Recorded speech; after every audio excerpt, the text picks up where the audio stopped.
Once again very warm welcome to all of you my dear future officers. आज फिर से हम लोग भारत के राष्ट्रपति प्रेसिडेंट ऑफ इंडिया का जो सेशन है अपना उसमें अपना सेकंड सेशन कंटिन्यू करेंगे। इंपॉर्टेंट होने वाला है ये चैप्टर आपके लिए, क्योंकि इससे पहले की चीज़ों में हम लोगों ने देखा कि प्रेसिडेंट का चैप्टर कितना इंपॉर्टेंट है एग्जामिनेशन पॉइंट ऑफ व्यू से। अगर आपने नहीं देखा है तो प्रीवियस वीडियो को जरूर देखिए, और अगर आपने चैनल को सब्सक्राइब नहीं किया है तो जरूर सब्सक्राइब कीजिए अगर आपको ऐसा लगता है कि चैनल डेडिकेटली वर्क करती है।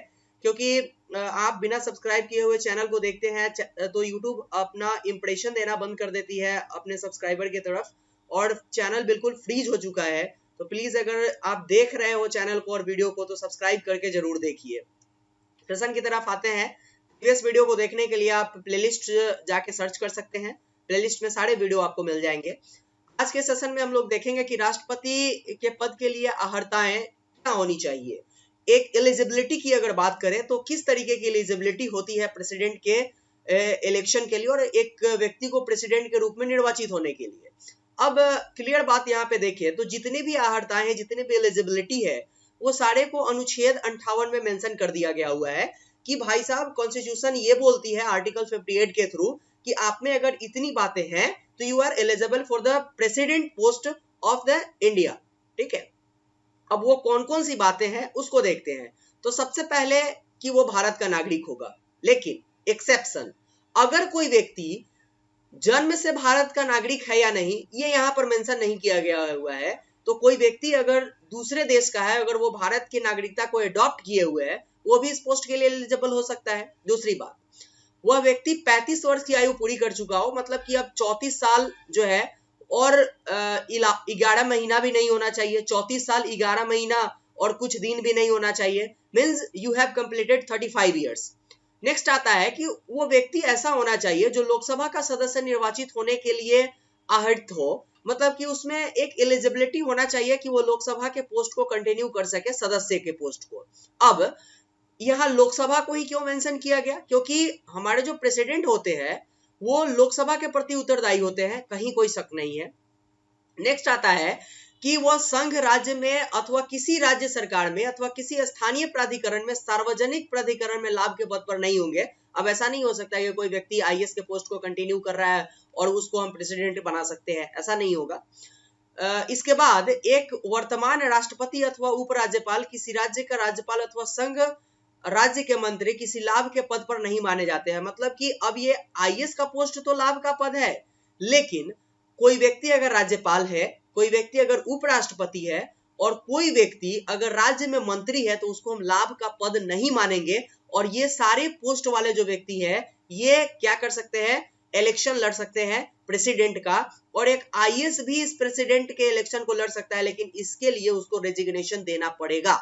इसके बाद आते हैं हम लोग, अब एक आईएएस जो है वो भी प्रेसिडेंट का इलेक्शन लड़ सकता है और एक गवर्नर भी प्रेसिडेंट का इलेक्शन लड़ सकता है, लेकिन आईएएस प्रेसिडेंट का इलेक्शन लड़ने क्यों नहीं जाता है? रीजन है उसके पीछे, क्योंकि भाई साहब आप तुरंत जाइएगा, आपको कोई उम्मीदवार नहीं होगा जो आपके नाम को प्रस्तावित करेगा, और वो भी एक उम्मीदवार के द्वारा आपके नाम को प्रस्तावित नहीं किया जाना चाहिए।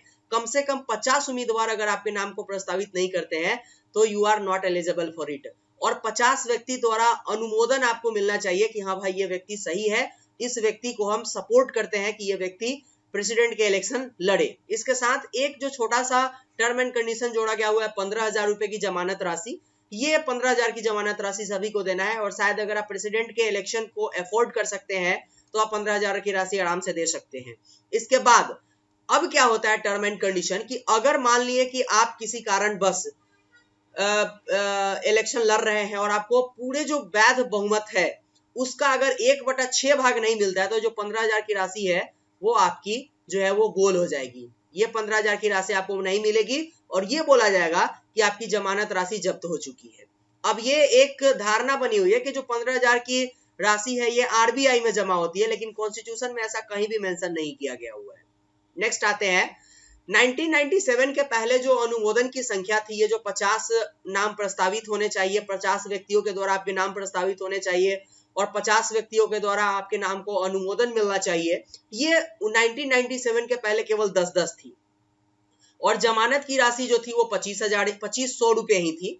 लेकिन 1997 के बाद इसको बढ़ाया गया और बढ़ा करके क्या किया गया कि नाम को का जो प्रस्तावक है और अनुमोदक है इसकी संख्या 50-50 कर दी गई, और जमानत जो राशि थी इसको बढ़ा करके क्या कर दिया गया, इसको बढ़ा करके 15,000 रुपए कर दिया गया। तो ये क्वेश्चन आपके लिए VVI है, यहाँ से डायरेक्ट एग्जाम में क्वेश्चन आते हैं। नेक्स्ट आता है, और इससे ऊपर इंपॉर्टेंट की बात है, भाई साहब राष्ट्रपति अपने पद की शपथ कैसे लेते हैं। तो ये आर्टिकल 60 में मेंशन किया गया हुआ है कि आप किस तरीके से अपने पद की शपथ लेंगे। तो वो ये बोलेंगे कि हम श्रद्धापूर्वक राष्ट्रपति के पद का कार्य पालन करेंगे, संविधान के प्रति अपनी जो परिरक्षण है, संरक्षण है और प्रतिरक्षण की जो भावना है उसको पूरी तरीके से कंप्लीट करेंगे, और जनता की सेवा करेंगे निरंतर। इसके बाद अब एक आता है बात कि ये खुद तो अपना शपथ नहीं ले सकते हैं, कौन आएगा इनकी शपथ दिलवाने के लिए। तो आता है यहाँ पर मेन मैटर, यहाँ पर आता है कि जो उच्चतम न्यायालय के मुख्य न्यायाधीश होंगे है वो आएंगे यहाँ पे इनको शपथ दिलवाने के लिए।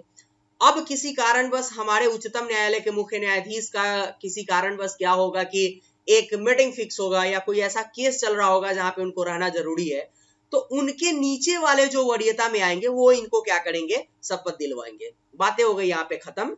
इसके बाद आता है कि अगर किसी भी व्यक्ति को राष्ट्रपति के रूप में कोई भी व्यक्ति कार्य करता है अथवा राष्ट्रपति के कर्तव्यों का निर्वाह करता है, तो किसी कारणवश अगर कोई व्यक्ति ऐसे अगर सपोज दैट राष्ट्रपति का पद जो है वो खाली हो जाता है, वाइस प्रेसिडेंट कार्यवाहक राष्ट्रपति के रूप में आते हैं। अब क्या होता है कि वाइस प्रेसिडेंट को प्रेसिडेंट का इलेक्शन लड़ना होता है और वो क्या करते हैं कि प्रेसिडेंट के पोस्ट को खत्म कर देते हैं।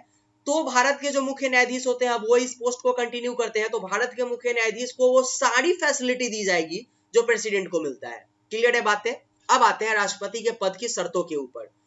राष्ट्रपति का जो पोस्ट होता है वो छोटा मोटा पोस्ट तो होता नहीं है, पूरे राज्यों के प्रमुख होते हैं वो। तो वो क्या करते हैं कि वो संसद के किसी भी सदन अथवा राज्य विधायी परिषद का सदस्य वो नहीं होते हैं। क्लियर बात है।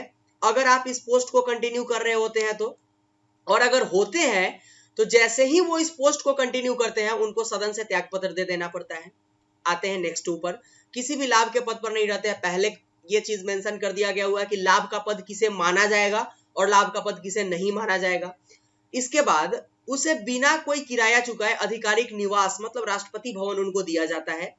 साथ में उनकी जो उनको निर्धारित उपलब्धि होते हैं, वो भत्ते होते हैं, वो उनको कंटिन्यू मिलता है। और पोस्ट जब तक ये वो 5 वर्ष के समय को कंटिन्यू कर रहे हैं तब तक इस पूरे भत्ते में किसी तरीके का कोई कमी नहीं किया जा सकता है। नेक्स्ट आता है इसके ऊपर कि अभी रिसेंट में मान लिया कि अभी इस पोर्शन के ऊपर मैं डिस्कस इसलिए नहीं करूंगा कि प्रेसिडेंट का वेतन कितना जो है वो फाइनल किया गया हुआ है, क्योंकि ये चीजें चेंज होने वाली है। अगर मान लिया कि आप इस वीडियो को आज से 2 साल के बाद देखेंगे और फिर 2 साल के बाद आप देख रहे हैं कि जो है 1.5 लाख रुपए वेतन मिल रहा है हमारे प्रेसिडेंट को, तो गलत है। तो इसलिए ये वाले पोर्शन को हम आपके ऊपर छोड़ दिए कि रिसेंट में अभी क्या प्रेसिडेंट का वेतन है, अभी इसको आप सर्च कीजिए और जब भी आप वीडियो को देखिए तभी आप कमेंट कीजिए कि भाई साहब अभी प्रेसिडेंट का वेतन इतना चल रहा है। ठीक है।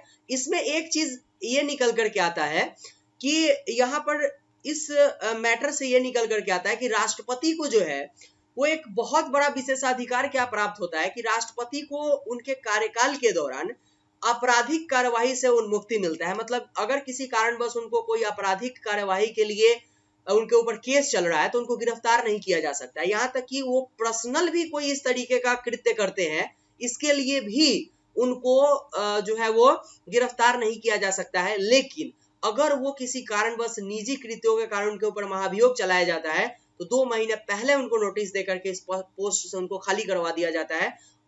और ये अभियोग की बात करता है। और अगर 61 के थ्रू उनके ऊपर महाभियोग चलता है तो उनको 14 दिन पहले ये बात सूचना दी जाती है कि आपके ऊपर महाभियोग चलाना है।